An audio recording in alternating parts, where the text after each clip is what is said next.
বন্ধুসকল আজি মই খুবেই এটা ইণ্টাৰেষ্টিং টপিক এটা লৈ আহিছোঁ। যদি আপুনি মোৰ চেনেলত প্ৰথমবাৰৰ বাবে আহিছে তেনেহ'লে মোৰ চেনেলটো ছাবস্ক্ৰাইব কৰি দিব আৰু ভিডিঅ'টো শেষলৈ চাব। যদি ভাল লাগে ভিডিঅ'টো এটা লাইক কৰি দিব। আহক ভিডিঅ'টো আৰম্ভ কৰোঁ। বন্ধুসকল আপোনালোকে সকলোৱে মোৰ ভিডিঅ' স্ক্ৰীনত দেখিব পাৰিছে যে এখন অতি সাধাৰণ এখন ফটো, য'ত এবাৰ সাধাৰণভাৱে চালে আপুনি দেখিব পাৰে যে দুটা বৰ মৰম লগা চৰাই দুয়োটাই একেলগে আছে। কিন্তু এইবাৰ অলপ ফটোখন ওলটাই দিয়ক আৰু অতি গভীৰভাৱে ভালকৈ লক্ষ্য কৰক। এতিয়া আপুনি নিশ্চয় এটা মেকুৰী এটা দেখিবলৈ পাইছে। ঠিক তেনেকৈ আমাৰ জীৱনটো তেনেকুৱা, আমি যি ধৰণে আমাৰ জীৱনটো চাব খোজোঁ ঠিক তেনেকৈ ধৰণে দেখিব পাৰোঁ।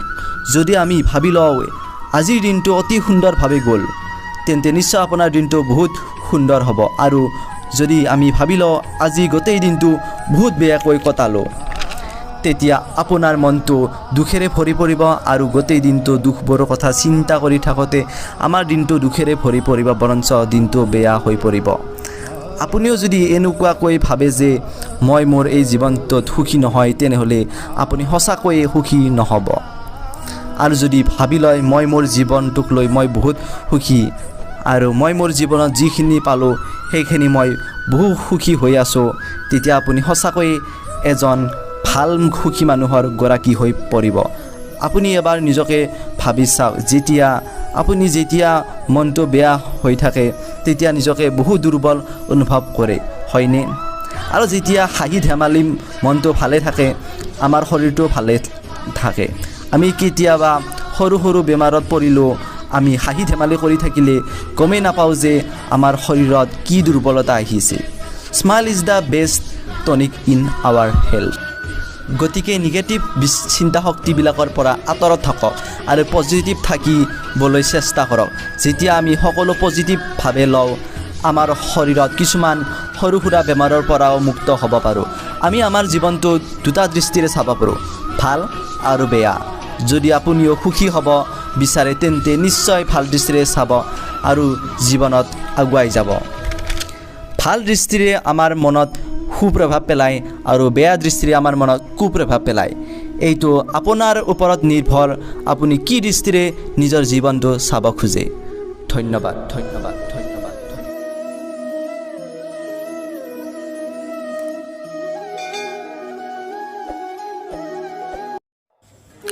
বন্ধুসকল, নোপোৱাবোৰক লৈ জানো বৰ্তমান বা ভৱিষ্যত নষ্ট কৰিব পাৰি? আমি জীৱনত কিছুমান বস্তু বা মানুহক নোপোৱাৰ মূল কাৰণ হ'ব পাৰে হয়তো ভগৱানে তেওঁতকৈ এজন উত্তম ব্যক্তি আমাৰ বাবে ৰাখি থৈছে। সময় আৰু জীৱনৰ দুজন সৰ্বশ্ৰেষ্ঠ শিক্ষক। সময়ে আমাক জীৱনৰ মূল্য দিয়ে আৰু জীৱনে সময়ৰ সৎব্যৱহাৰ শিকায়। মানুহৰ মুখ বন্ধ কৰোৱাতকৈ নিজৰ কাণখন বন্ধ কৰা বেছি ভাল। সফলতাৰ পাছত তালি বজোৱা হাতখনতকৈ বিপদৰ সময়ত সহায় আগবঢ়োৱা হাতখন বহুত মূল্যৱান। মৃত্যুৰ পিছত তোমাৰ বাবে সকলোৱে কান্দিব পাৰে, কিন্তু যেতিয়া জীয়াই থাকোঁতে যিয়ে তোমাৰ বাবে কান্দিব সেইজনে প্ৰকৃত আপোন। আপুনি যিমানে ভাল কাম নকৰক কিয় কোনোবাই নহয় কোনোবাই সমালোচনা কৰিবই, কিন্তু সেই সমালোচনাৰ ভয়ত ভাল কামবোৰ নকৰাকৈ নাথাকিব। আৰু যিসকলে সমালোচনা কৰে তেওঁলোকক উত্তৰ দিবলৈ নাযাব, মাত্ৰ নিজৰ মতে চুপচাপ নিজৰ কাম কৰি যাওক। সময়ে দিন সকলো উত্তৰ দিব। আনে তোমাৰ নামটোহে জানে, তোমাৰ জীৱনৰ কাহিনীবোৰ নাজানে। আনে তোমাৰ হাঁহিটোহে দেখিছে, তোমাৰ দুখ কষ্টবোৰ দেখা নাই। আনে তোমাৰ ভুলবোৰহে দেখিছে, ভালবোৰ দেখা নাই। তেতিয়াহ'লে আনৰ কথা শুনি হতাশ হোৱাৰ প্ৰয়োজন নাই। নিজৰ মতে জীৱনটো সজোৱা, মাথো শুদ্ধ পথত থাকিবা। সম্বন্ধ যিমানে বেয়া নহওক কিয় ইয়াক একেবাৰে ছিঙি পেলাব নালাগে, কিয়নো অপৰিষ্কাৰ পানী খোৱাৰ উপযোগী নহ'লেও জুই নুমুৱাৰ বাবে উপযোগী হয়। তোমাৰ জীৱনত তোমাৰ বৰ্তমানৰ পৰিস্থিতি দেখি যদি কোনোবাই আঁতৰি গৈছে সেই সময়ত এটাই সিদ্ধান্ত ল'বা, কষ্ট কৰিবা আৰু জীৱনত ইমানে আগুৱাই যাবা যাতে যিজন ব্যক্তি তোমাৰ পৰা আঁতৰি গৈছে এদিন সেইজন ব্যক্তিয়ে তোমাক লগ পাবলৈ অপেক্ষা কৰিব লগা হয়। বেকাৰ বুলি এৰি নিদিবা তোমাৰ প্ৰিয়জনক। সাহস দিয়া তেওঁক সফল হ'বলৈ। এদিন তেওঁৱে তোমাৰ সুখ ৰখাৰ দায়িত্ব সুন্দৰভাৱে পালন কৰিব। ধন্যবাদ।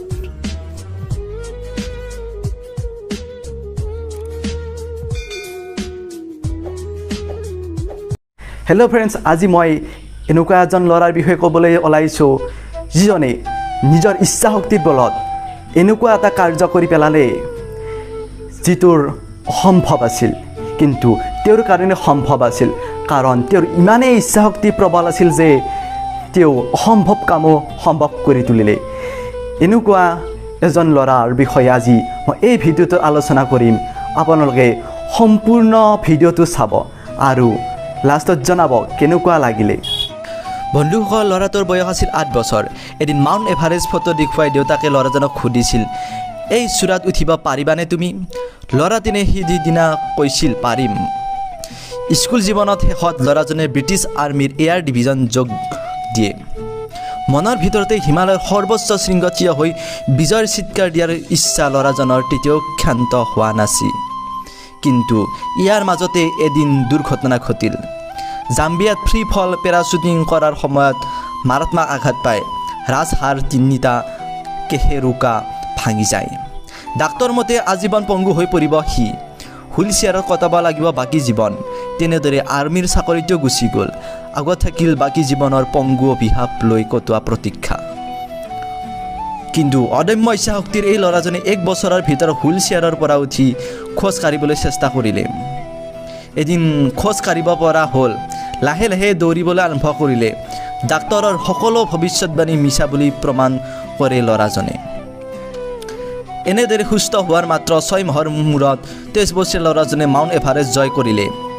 জানানে, আমি সকলোৱে ল'ৰাজনক চিনি পাওঁ। মেন ভেজ ৱাইল্ড অনুষ্ঠানৰ জৰিয়তে বিশ্বৰ জনপ্ৰিয় হৈ পৰা এই ল'ৰাজনৰ নাম বেয়াৰ গ্ৰিলছ। তেওঁ দেখুৱাই দিছে অদম্য ইচ্ছা শক্তি যথেষ্ট জীৱনটো সলনি কৰাৰ বাবে। মই আপুনি কি কৰিছোঁ? জীৱনত এটা দুটা ধুমুহা আহিছে আৰু আমি পাতল পাখিৰ এটাৰ দৰে উৰিছোঁ।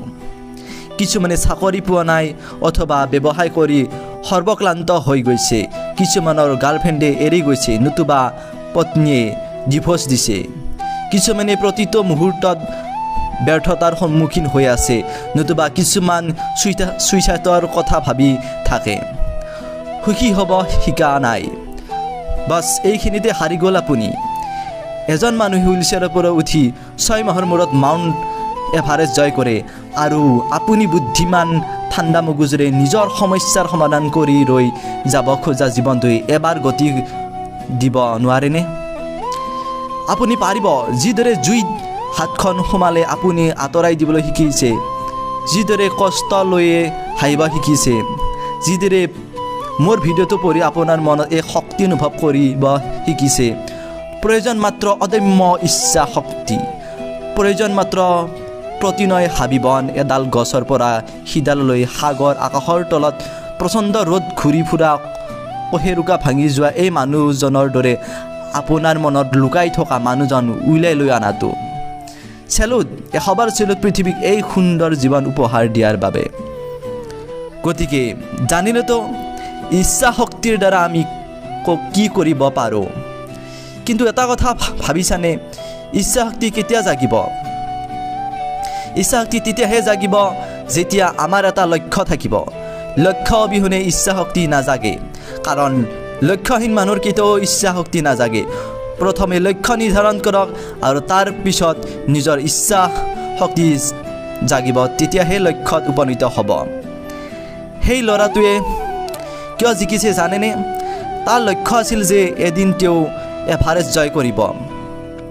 সেইবাবে তেওঁৰ ইচ্ছা শক্তি ইমানেই বেছি হৈ উঠিছিল যে তেওঁ নিজকে ভাবিব পৰা নাছিল আৰু তেওঁ এদিন জয়লাভ কৰিবলৈ সক্ষম হ'ল।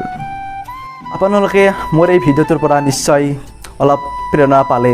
যদি পালে মোৰ এই চেনেলটো ছাবস্ক্ৰাইব কৰিব আৰু এই ভিডিঅ'টো লাইক কৰিব আৰু যি ভাল লাগিছে কমেণ্টত জনাব।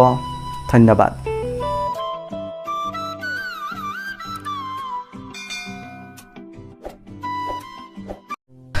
আজি যিয়ে তোমাক অৱহেলা কৰিছে, গুৰুত্ব দিয়া নাই, ধৈৰ্য ধৰা, এদিন তোমাকে তাৰ বহুত বেছি প্ৰয়োজন হ'ব। সফল মানুহৰ মুখত সদায় 2টা বস্তু দেখিবলৈ পোৱা যায়। এটা হৈছে হাঁহি আৰু আনটো হৈছে মৌনতা। যি হ'ল ভালেই হ'ল, যি হৈ আছে ভালেই হৈ আছে আৰু যি হ'ব ভালেই হ'ব। তোমাৰ যাত্ৰাপথত যদি কোনোবাই তোমাক অকলশৰে এৰি থৈ যায় বা আঁতৰি যায়, হতাশ নহ'বা। সিহঁত আঁতৰি যোৱাৰ মূলতে হ'ল এই যাত্ৰাপথত তুমি নিজেই অতিক্ৰম কৰাৰ যোগ্য। ধুমুহা অহাটো প্ৰয়োজন, কাৰণ তেতিয়াহে গম পায় কোনে হাত খামুচি ধৰিব আৰু কোনে এৰি দিব। তোমাৰ জীৱনৰ আটাইতকৈ ভাল সিদ্ধান্ত তোমাৰ বাহিৰে আন কোনেও ল'ব নোৱাৰে। থমকি নৰবা। তুমি যিমান ভাবা জীৱনটো তাতকৈ বহুত বেছি গতিত আগুৱাই গৈ আছে। জীৱনৰ সমস্যাবোৰ ডাঙৰ নহয়, আচলতে আমিহে সৰু। যেতিয়া আমি নিজকে ডাঙৰ আৰু সমস্যাবোৰ সৰু বুলি ভাবিব পাৰিম, তেতিয়াৰ পৰা জীৱনটো সহজ হৈ পৰিব। সমস্যাৰ পৰা আঁতৰি পলাই ফুৰাটো সহজ, কিন্তু সমস্যাৰ সন্মুখীন হৈ জীৱনৰ সৈতে যুদ্ধ কৰাটোহে কঠিন।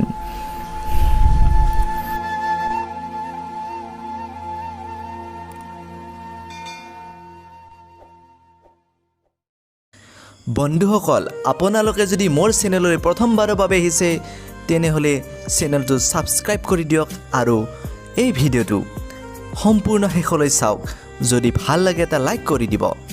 ধন্যবাদ। বন্ধুসকল, আজিকালি মানুহৰ আপোন হ'বলৈ দুটা বস্তুৰ প্ৰয়োজন।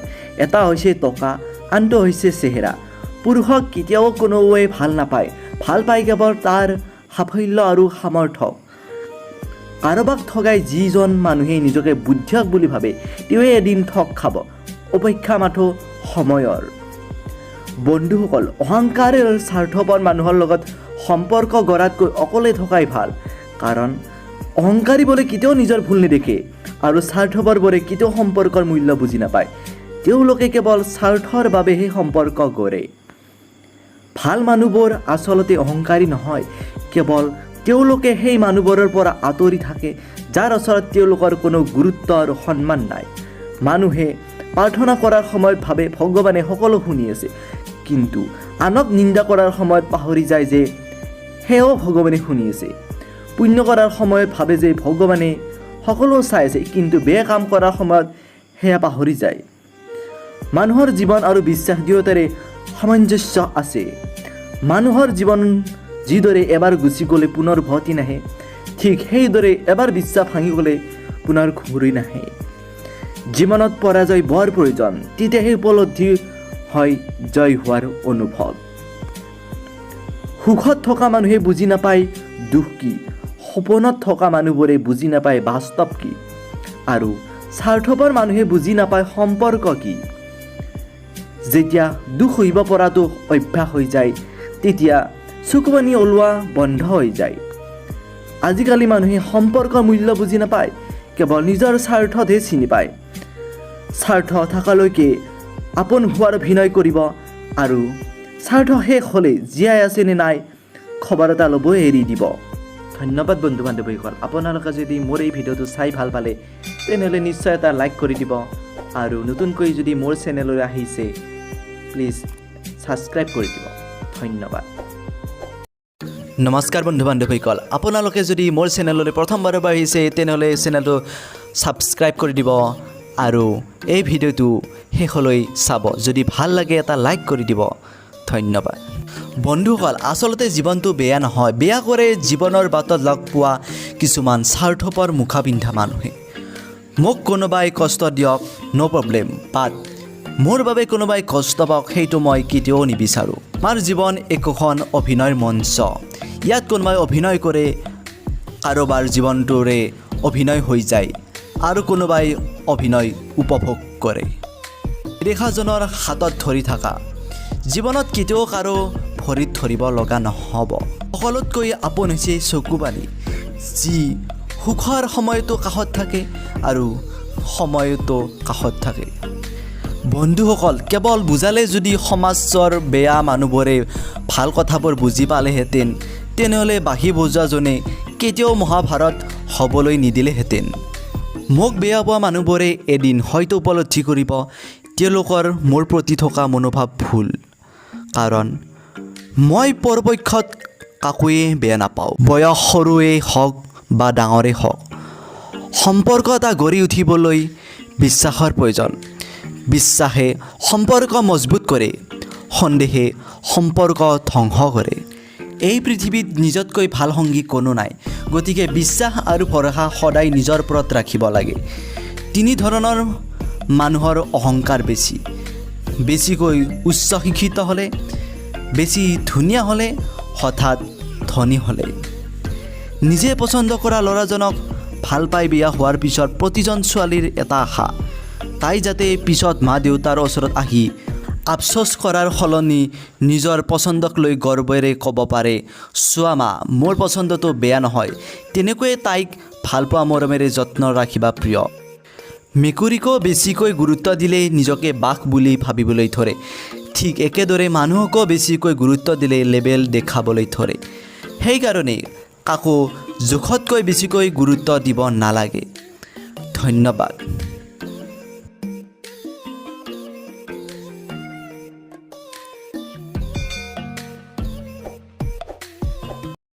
বন্ধুসকল, জীৱনত কাৰোবাক কষ্ট দিয়াৰ আগত এবাৰ ভাবি চাব, নিজক কষ্ট দিলে কেনেকুৱা লাগে। মনত ৰাখিব, কাৰোবাক কষ্ট দি বেছিদিন সুখত থাকিব নোৱাৰি। এটা ভাল মনে এটা বেয়া জীৱনক সলনি কৰি দিব পাৰে, কিন্তু এটা বেয়া মনে এটা ভাল জীৱনক ধ্বংস কৰি দিব পাৰে। সেয়েহে ধুনীয়া মানুহ নহয়, ধুনীয়া মনৰ মানুহ বিচৰা। সপোনবোৰে কেতিয়াও বেইমানি নকৰে, বেইমানি কৰে কেৱল সপোন দেখুওৱা মানুহবোৰেহে। হাঁহি থাকিলে মানুহ চঞ্চল নহয়, হয়তো তাৰ আঁৰত লুকাই থাকে একোটা হৃদয় ভঙা কাহিনী। তেওঁলোকে চোন আমাৰ খবৰ নলয়, আমিনো কিয় ল'ম? এনেকৈ শেষ হৈ যায় আত্মীয় সম্পৰ্কবোৰ। অতীতৰ দাগবোৰ মুচিব পৰা যায় যদিহে বৰ্তমান কাষত থকা মানুহজন সন্মান, যত্ন আৰু মৰম দিব পাৰে। অহংকাৰী নহবা, কিন্তু সেইবোৰ মানুহৰ পৰা সদায় আঁতৰত থাকিবা, যিয়ে তোমাক গুৰুত্ব নিদিয়ে, যিয়ে তোমাক সন্মান নকৰে, যিয়ে তোমাক মিছা কথা কয়, যিয়ে তোমাক প্ৰয়োজনত মনত পেলায়, যিয়ে তোমাক সৰু কৰি ৰাখিব বিচাৰে। সম্বন্ধবোৰ শ্ৰদ্ধা সহকাৰে দুহাতেৰে আঁকোৱালি ল'বা। যান্ত্ৰিকময় পৃথিৱীখনৰ লগত বিলীন হৈ যাবলৈ নিদিবা, নহ'লে এদিন সকলো নাথাকিব কেৱল সেই মধুৰ সম্পৰ্কবোৰৰ অনুভূতি। বন্ধুসকল, আনে কি ভাল পায় সেইটো জৰুৰী নহয়। এই দুনীয়া জীৱনটোত তোমাৰ ভাল লগাটো কৰা, কিয়নো সুখ তোমাক আনে নিদিয়ে। আনে কেৱল মাত্ৰ সমালোচনাহে কৰিব। নিজৰ সুখবোৰ আনৰ আগত কেতিয়াও প্ৰকাশ কৰিব নালাগে, কাৰণ উপৰি সকলোৱে সান্তনা দিব, ভিতৰি খিলখিলে হাঁহিব। হেৰাই যোৱা সূৰ্যক 12 ঘণ্টাৰ পিছত উভতি পোৱা যায়, কিন্তু হেৰাই যোৱা বিশ্বাসক চিৰজীৱন অপেক্ষা কৰিলেও উভতি পোৱা নাযায়। ধন্যবাদ বন্ধুসকল।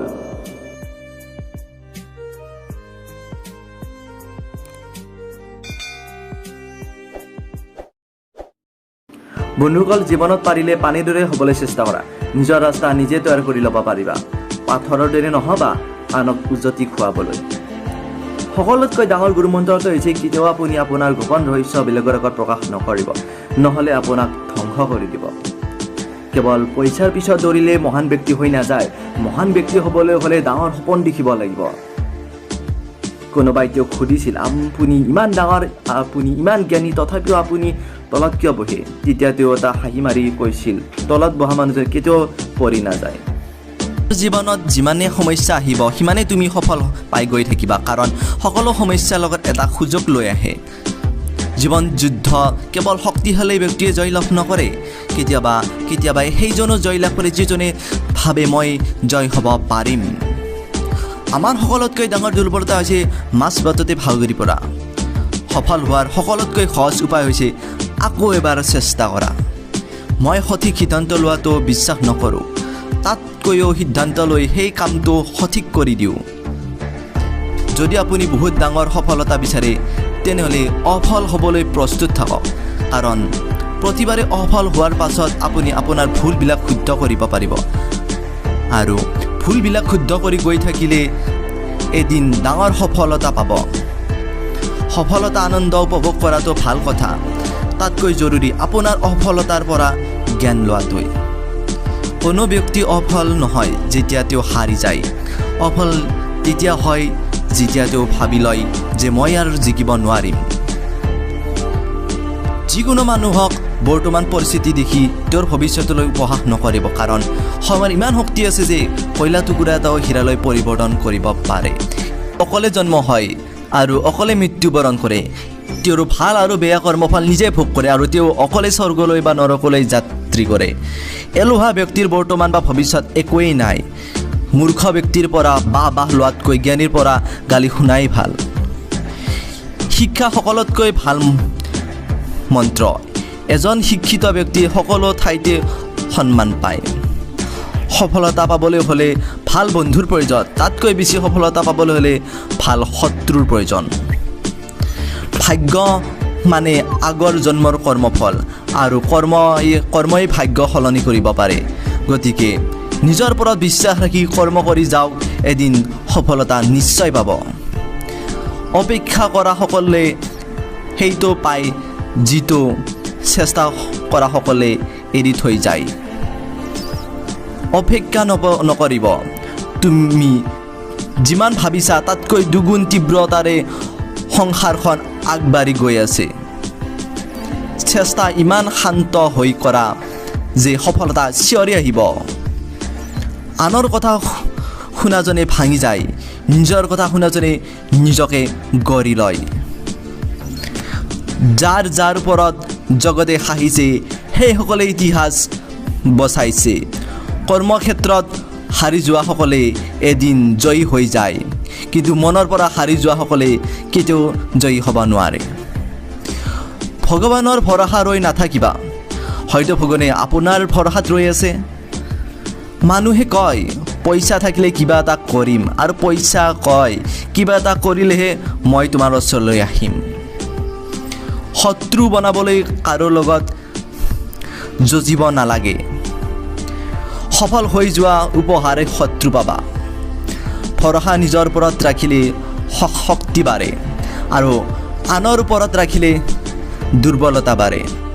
চৰাইয়ে কেতিয়াও গছডাল ভাঙি পৰি যোৱাত ভয় নকৰে, কিয়নো সিহঁতৰ বিশ্বাস গছডালত নহয়, তেওঁৰ দেউকাৰ ওপৰতহে থাকে। সেইদৰে আমিও জীৱন যুদ্ধত পৰি নাযাবলৈ হ'লে নিজৰ ওপৰতহে বিশ্বাস ৰাখিব লাগে, আনৰ ওপৰত নহয়। ধন্যবাদ, ধন্যবাদ, ধন্যবাদ, ধন্যবাদ।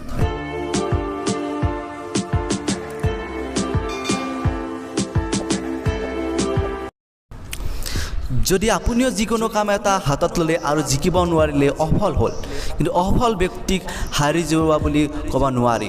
অসফল তেতিয়াহে হয় যেতিয়া তেওঁ ভাবি লয় মই আৰু জিকিব নোৱাৰিম। আপুনি যিমানবাৰে অসফল নহওক কিয় মনেৰে কেতিয়াও হাৰ মানি নল'ব, কাৰণ অসফল ব্যক্তি এবাৰ হ'লেও উঠিব পাৰে, কিন্তু মনেৰে হাৰি যোৱা ব্যক্তি কেতিয়াও সফল হ'ব নোৱাৰে। গতিকে আমি যিদিনাৰ পৰা নিজৰ অন্তৰখন টান কৰিব শিকিম, সিদিনাৰ পৰা আমি যিকোনো ক্ষেত্ৰতে যিকোনো পৰিস্থিতিতে জিকিব পাৰিম।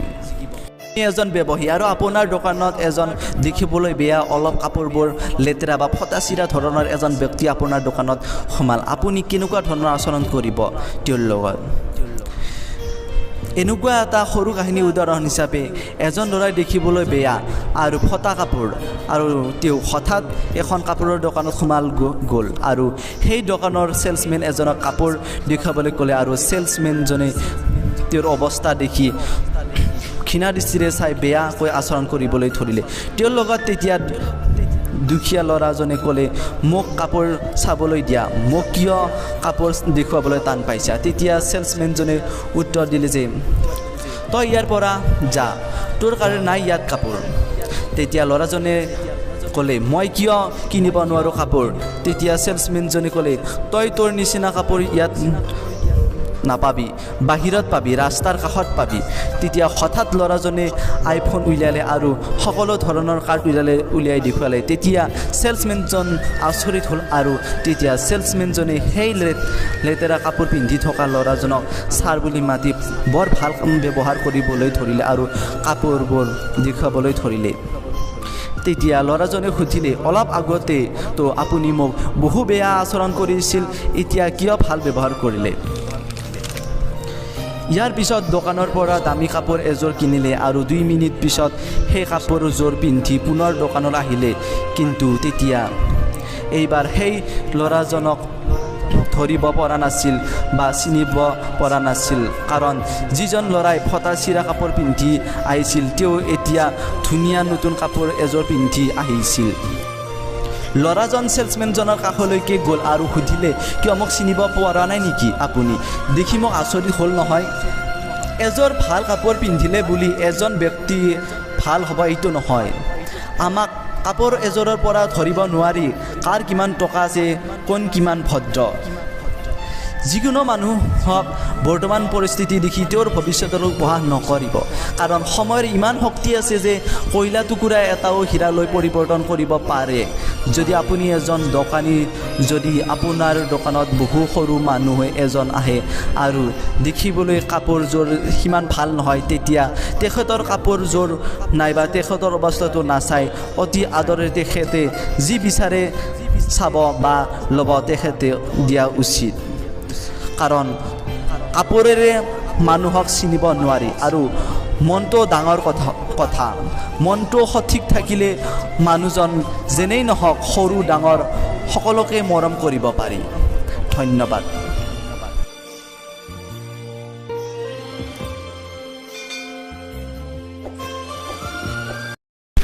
বন্ধুসকল এজনী অন্ধ ছোৱালী আছিল যিজনীয়ে নিজকে খুব বেয়া পাইছিল কাৰণ তাই একো দেখিব নোৱাৰে ছোৱালীজনীয়ে নিজৰ ভাল পোৱা মানুহজনৰ বাহিৰে অন্য মানুহক সিমান ভাল পোৱা নাছিল তাইৰ ভাল পোৱা ল'ৰাজনে সদায় তাৰ ওচৰত আছিল সুখত দুখত তাই এদিন এখন নিজৰ ভাল পোৱাজনক কৈছিল যে যেতিয়া তাই মাত্ৰ পৃথিৱীখন চাব পাৰে তেনেহ'লে তাই তেওঁৰ ভাল পোৱাজনৰ লগত বিয়া হ'ব এদিনাখন হঠাৎ কোনোবা মানুহে চকু এযোৰ দান কৰে আৰু তেতিয়া আৰু তাই নিজৰ ভাল পোৱা মানুহজনৰ লগতে সকলো বস্তুকে দেখিব পাৰে ল'ৰাজনে সুধিলে তুমি এতিয়া সকলো দেখিব পৰা হৈছা যি মন যায় তাকে কৰিব পৰা হৈছা এতিয়া তুমি মোৰ লগত বিয়া হ'বা যেতিয়া ছোৱালীজনে দেখিলে যে তেওঁৰ নিচিনা তেওঁৰ ভাল পোৱাজনো একে অন্ধ আছিল তাই আচৰিত হ'ল তেতিয়া ছোৱালীজনে ল'ৰাজনক বিয়া হোৱাৰ বাবে ইনকাৰ কৰিলে ইয়াৰ পিছত ল'ৰাজনে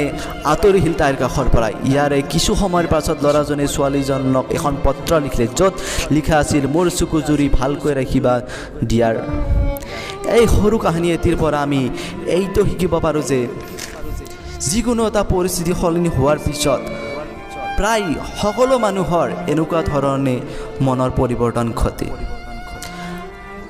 আমি ভাবিব নোৱাৰাকৈ আমাৰ মগজুই এটা বিপৰীত পৰিৱৰ্তন ঘটায় মাত্ৰ প্ৰায় কিছুমান মানুহেহে মনত থাকে যে আগৰ কি অৱস্থা আছিল কোনে অতিকৈ দুখৰ পৰিস্থিতিত আছিল কোনে এতিয়া সহজ তেতিয়া সহায় কৰিছিল যেতিয়া আপোনাৰ বেয়া সময় আছিল এই হিংসাৰ ভৰা পৃথিৱীত খুব প্ৰায় সংখ্যক মানুহে এনেকুৱা আছে যিয়ে নিজৰ সংগী এজনৰ সঁচা অন্তৰে বুজিব পাৰে আৰু এনেকুৱা ব্যক্তি তুমি কেতিয়াও দুখ নিদিবা তেওঁক সদায় সুখত ৰাখিবা কাৰণ এনেকুৱা মানুহ বহুত পাবা যিয়ে সহায় আছে কিন্তু পিছলৈ তোমাক কন্দুৱাব পাৰে তুমি বহুত সৌভাগ্যশালী হ'বা যেতিয়া এনেকুৱা এজন বা এজনী আহি চিৰস্থায়ীভাৱে তেওঁৰ হৃদয়ত স্থান দিব গতিকে এই কাহিনীটোৰ নিচিনা যাতে নহয় তোমাৰ জীৱনটো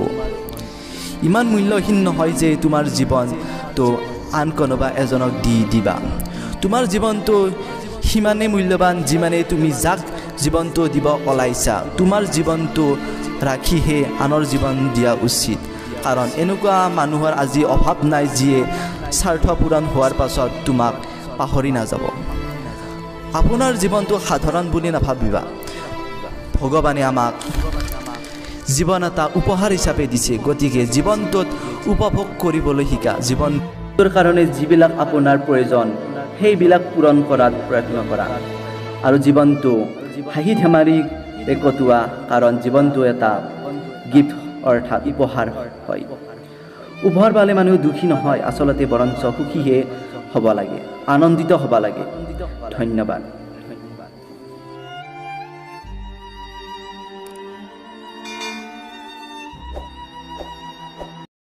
বন্ধুসকল আমি মানুহবোৰ কিয় দুখী হওঁ জানানে আমি মানুহবোৰ আচলতে দুখী হোৱাৰ মূলত এইটোৱে যে আমি ভাবা মতে এই পৃথিৱীখন নচলে আমি যি ভাবোঁ সেয়া নহয়, আমি যি কৰিব খোজোঁ তাকে কৰিব নোৱাৰোঁ। ফলস্বৰূপত আমিবোৰৰ মনত কিছু আশোচ উৎপন্ন হয় আৰু সেই সৰু সৰু আশোচবোৰে আমাৰ মনত এটা বেয়া প্ৰভাৱ পেলায়, সেইটো হ'ল দুখ। যদি আমিবোৰৰ ভাবামতে যদি কামবোৰ কৰা হয় তেনেহ'লে আমি কিমান যে সুখী হ'লোঁ হয়, নহয়নে বাৰু? এবাৰ ভাবি চোৱাচোন, সৰু ল'ৰা এটাই যি মন যায় তাকে কৰে, তেওঁ কোনেও বাধা নিদিয়ে, তেতিয়া তেওঁ সুখী, কাৰণ তেওঁ যি মন যায় তাকে চুইছে, যি মন যায় তাকে কৰিছে, তাৰ দুখত আনো হাঁহিছে। আৰু কেতিয়াবা চাবা, যেতিয়া সেই অকণমান ল'ৰা বা ছোৱালীটোৱে আমি বাধা আৰোপ কৰোঁ তেতিয়া ল'ৰা বা ছোৱালীটোৱে কান্দিব ধৰে। ঠিক তেনেকুৱাই আমাৰ ডাঙৰৰ জীৱনটোও, যেতিয়া নিজৰ ইচ্ছামতে কৰিব পাৰোঁ বা সকলো ভাবামতে হয় সিদিনা আমি সুখী হওঁ। কিন্তু এনেকুৱা ভাবাটো সাধাৰণতে উচিত নহয়, কাৰণ আমি এইখন পৃথিৱী আমি চলোৱা নাই, আমাক সেই পৃথিৱীৰ মতে চলাই আছে। গতিকে আমি নিজে ভাবামতে নাপালেও হতাশ হোৱাটো এৰিব লাগিব, কাৰণ এই পৃথিৱীত সকলোৱে এইটো আনটোৰ ওপৰত নিৰ্ভৰশীল। আমি সেই সৰু ল'ৰাটোৰ পৰা শিকিব লাগিব যে আমি যেতিয়া সৰু ল'ৰাজনৰ সুখবোৰ দেখি হাঁহিব পাৰিছোঁ, আমি আনৰ সুখবোৰ দেখিও নিজকে সুখ অনুভৱ কৰাব পাৰোঁ। কেৱল মাথোন প্ৰয়োজন তুমি কি দৃষ্টিৰে এই পৃথিৱীখন দেখিব বিচাৰা। আমি যেতিয়া আনক সহায় কৰি নিজে সুখী হ'ব পাৰিম, তেতিয়াহে আমি সকলো জীৱন সুখৰ অনুভৱ নাইবা জীয়াই থকাৰ সুখবোৰ আমি উপভোগ কৰিব পাৰিম।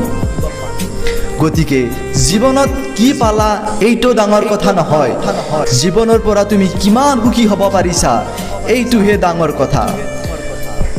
তুমি কি পালা কি নাপালা এইবোৰৰ দ্বাৰাই তোমাৰ আত্মাই সুখী নহয়, তোমাৰ জীৱনৰ পৰা পোৱা সুখবোৰৰ পৰাহে তোমাৰ মন বা আত্মাই শান্তি পাব। সুখ বুলি মানুহ বলিয়া, মানুহে সুখ বিচাৰি নাপায়। আচলতে সুখবোৰ আমাৰ হৃদয়ত আছে। যদি তুমি আনক সুখ দিব পাৰিছা, নিজেও সুখী হ'ব পাৰিবা। বন্ধুসকল, আজি মোৰ এই ভিডিঅ'টো যদি আপোনালোকে কিবা অলপ হ'লেও শিকিব পাৰিছে, তেনেহ'লে মোৰ এই ভিডিঅ'টো লাইক কৰিব আৰু আগলৈ এনেকুৱা ধৰণৰ ভিডিঅ' পাবলৈ হ'লে মোৰ এই চেনেলটো ছাবস্ক্ৰাইব কৰিব। ধন্যবাদ।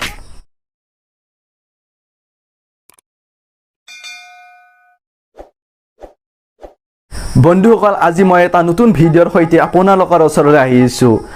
আজি মোৰ এই ভিডিঅ'টোৰ মাধ্যমেৰে আপোনালোকে এইটো শিকিব পাৰিব যে আমাৰ চিন্তাশক্তি কেনেকুৱা ধৰণৰ হ'লে আমি জীৱনত আগুৱাই যাব পাৰিম।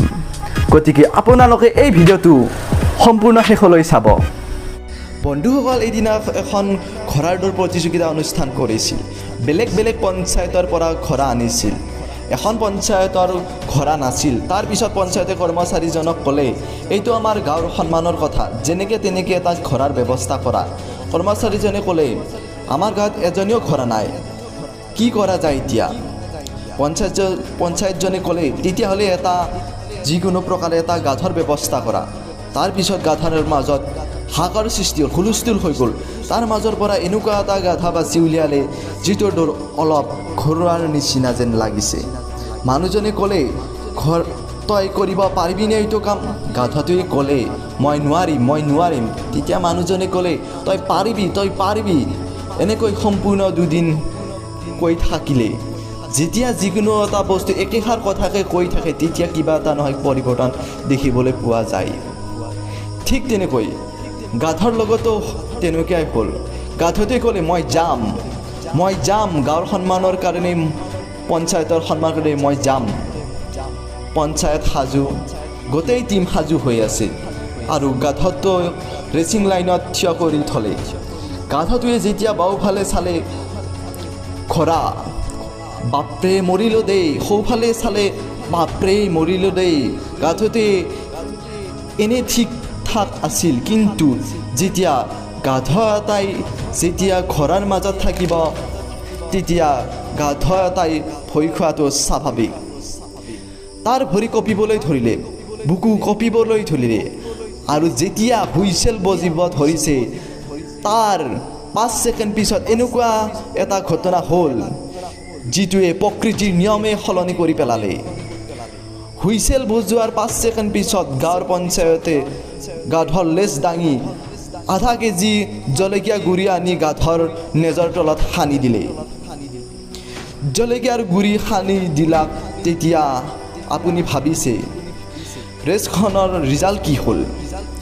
ৰেচখনৰ ৰিজাল্ট এনেকুৱা হ'ল, গাধটোৱে 6 মাহৰ পিছতো 5-6 মাহৰ পিছত আৰু ৰেচ আৰম্ভ হ'ল। কিন্তু তেতিয়াও সি ৰৈ যোৱাৰ নাম লোৱা নাই। দৌৰি আছে, দৌৰি আছে, দৌৰি আছে। কিয়? কাৰণ যাৰ মনত যেতিয়া জুই জ্বলি থাকে তেতিয়া সি কেতিয়াও ৰখি নাযায়। তেতিয়া এটা গাধৈও খৰা এটা খাৰাব পাৰে যেতিয়া তাৰ চিন্তা এটাই তৰপত থাকে।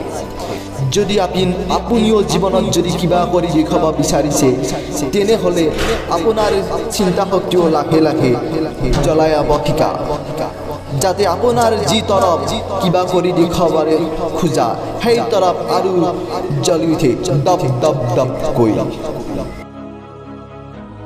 বন্ধুসকল, আজি মোৰ এই ভিডিঅ'টো যদি আপোনালোকে কিবা অলপ হ'লেও শিকিব পাৰিছে তেনেহ'লে মোৰ এই ভিডিঅ'টো লাইক কৰিব আৰু আগলৈ এনেকুৱা ধৰণৰ ভিডিঅ' পাবলৈ হ'লে মোৰ এই চেনেলটো ছাবস্ক্ৰাইব কৰিব। ধন্যবাদ।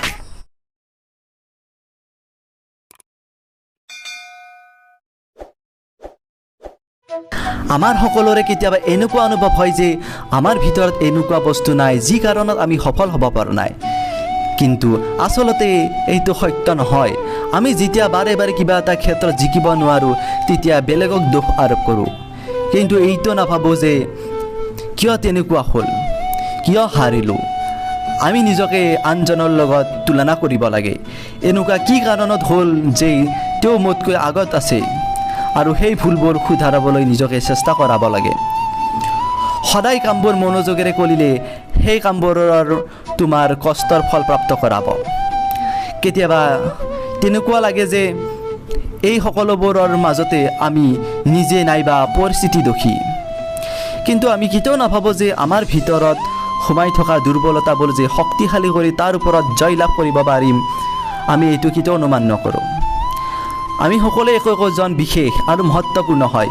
গতিকে কেতিয়াবাও নাভাবিবা যে আমি সৰু, মই এইটো নোৱাৰোঁ কাৰণ মোৰ ভিতৰত এইটো নাই। তেনে নহয়। আচলতে আমাৰ ভিতৰত সোমাই থকা দুৰ্বলতাবোৰ বিচাৰি উলিয়াব লাগিব আৰু সেই দুৰ্বলতাবোৰৰ ওপৰত কাম কৰি আৰম্ভ কৰিব লাগিব। আমি আমাৰ জীৱনত খুব সুন্দৰকৈ জীয়াই উচিত। আনক শ্ৰেষ্ঠ মানি লোৱাত নিজৰ জীৱন শ্ৰেষ্ঠবোৰ বিচাৰি উলিয়াই জীয়া উচিত। সমস্যাৰ পৰা আঁতৰি পলাই ফুৰাটো সহজ, কিন্তু সমস্যাৰ সন্মুখীন হৈ জীৱনৰ সৈতে যুদ্ধ কৰাটোহে কঠিন। যদি তুমি সপোন দেখিব পাৰিছা তেন্তে সেই সপোন ফুলিব পাৰিবা। মাথো অভাৱ বিশ্বাসৰ, বিশ্বাস ৰখা কৰিব নোৱাৰা কামো কৰিব পাৰিবা।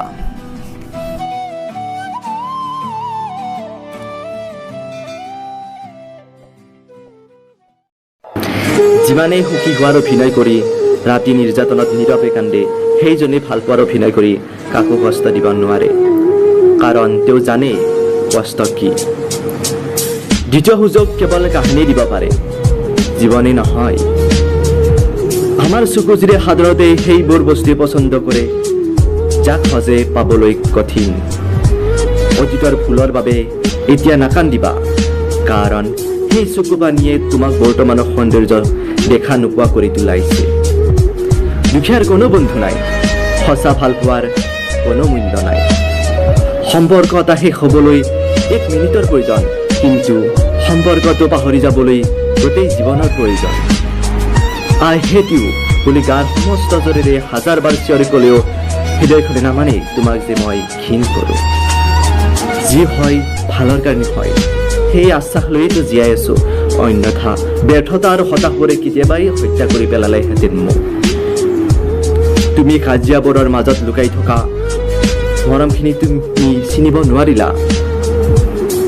মৰমবোৰ সহায় নকৰিব পাৰে, কিন্তু আঘাতবোৰে মানুহ চিনি পোৱাত সহায় কৰে।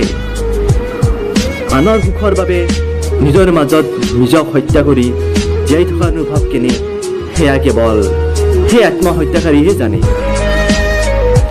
কিছুমানে সুখ বিচাৰি কান্দে, কিছুমানে দুখৰ বুকুত কান্দে। আচৰিত এই জীৱনৰ পৰিক্ৰমা, কিছুমানে বিশ্বাসৰ কাৰণে কান্দে আৰু কিছুমানে বিশ্বাস কৰি কান্দে।